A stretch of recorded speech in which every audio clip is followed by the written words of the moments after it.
বাঁশ বাগানের মাথার উপর চাঁদ উঠেছে ওই মাগো আমার শোলক বলা কাজলা দিদি কই।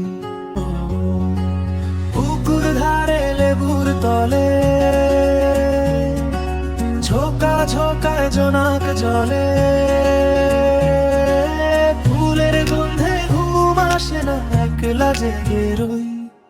মাগো আমার কোলের কাছে কাজলা দিদি কই, মাগো আমার কোলের কাছে কাজলা দিদি কই। সেদিন হতে কেন মার দিদি রে না ডাকো, দিদির কথায় আঁচল দিয়ে মুখটি কেন ঢাকো। খাবার খেতে আসি যখন দিদি বলে ডাকি তখন, ও ঘর থেকে কেন মার দিদি রে না ডাকো। আমি ডাকি তুমি কেন চুপটি করে থাকো, বল মা দিদি কোথায় গেছে আসে